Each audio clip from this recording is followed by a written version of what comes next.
કોઈ સમાજ ખરાબ હોતો નથી। 2-5 માણસોએ ઉશ્કેરણી કરી, પણ આપણે ચૌધરી સમાજ વિશે કે કોઈ સમાજ વિશે મહેરબાની કરીને ગ્રુપોમાં કોમેન્ટ ન કરવી, ક્યાંય કોમેન્ટ ન કરવી। ચૌધરીને રબારી સમાજ એ ભાઈચારાથી ભાવનાથી રહેવાવાળો સમાજ છે। ગઈકાલે ઊન ગામની પરિસ્થિતિ તમે જોઈ જ હતી। ઊન ગામ આખું પોલીસ છાવણીમાં ફેરવાઈ ગયું હતું। ટીયર ગેસ પોલીસે છોડવા પડ્યા। પોલીસ અને જે આંદોલન કરી રહ્યા હતા, વિરોધ કરી રહ્યા હતા, બબાલ કરી રહ્યા હતા, એ લોકો આમને સામને આવી ગયા હતા। ઘર્ષણ ખૂબ મોટું હતું। ચૌધરી સમાજનું એક સંમેલન જ્યારે ભાભરના રૂણી ગામમાં થાય છે, ત્યાંથી અમુક લોકો નીકળે છે અને પછી ઊન ગામ પહોંચે છે। એના પછી બબાલની શરૂઆત થાય છે। ચૌધરી સમાજના આગેવાનો જ્યારે ત્યાં જાય છે, ગાડીઓ તોડવાના દ્રશ્ય સામે આવે છે। રબારી આગેવાનો અને ચૌધરી સમાજના જે છોકરાઓ હોય છે અને રબારી સમાજના જે છોકરાઓ હોય છે, એ આમને સામને આવી જાય છે। લડાઈની શરૂઆત થાય છે।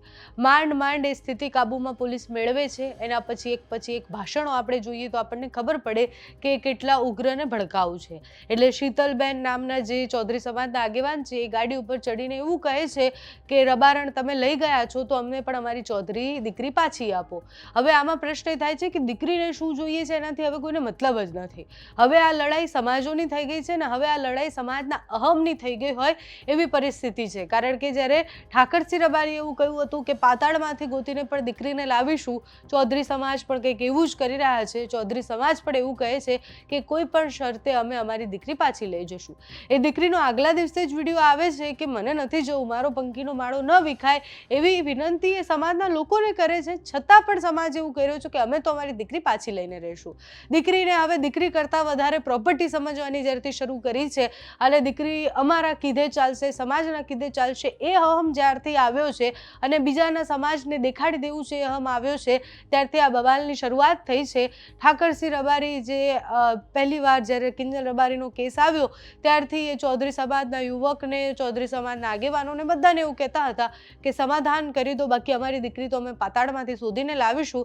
એ ક્યાં હતા ગઈકાલે મીડિયા સાથે ઘણી બધી વાતચીત એમણે કરી છે। ચૌધરી સમાજના યુવાનોએ જ આ બબાલની શરૂઆત કરી છે, એ બધી વાત કરી છે। અમે જ્યારે ફોન કર્યો ત્યારે પણ એવું જ કહેતા હતા કે રબારી છોકરાઓ તો અહિંસક છે, એમણે તો કંઈ કર્યું જ નથી। લડાઈ તો બંને બાજુની હતી।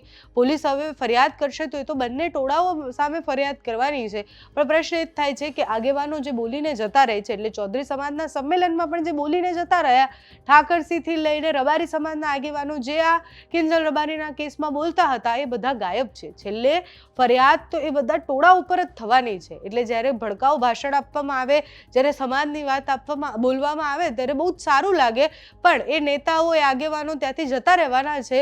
અંતે આ સામાન્ય જે સમાજના લોકો છે એ આમને સામને લડવાના છે, ઝઘડવાના છે અને દીકરી પાછી લાવવાની વાત કરવાના છે। બધા સામે ફરિયાદ થશે અને આગળ પોલીસ કાર્યવાહી કરશે। પણ ગઈકાલે ઠાકરસિંહ રબારીનો એક વિડીયો સામે આવ્યો જેમાં એ કહી રહ્યા છે કે ચૌધરી સમાજ તો આવું નથી, ચૌધરી સમાજ તો અમારો ભાઈ જેવો છે અને અમુક લોકો, અમુક લુખ્ખા ગુંડા તત્વો દ્વારા આ બધું કરવામાં આવ્યું છે। એ કોને નિશાનો બનાવી રહ્યા છે તે સાંભળો। રામ રામ।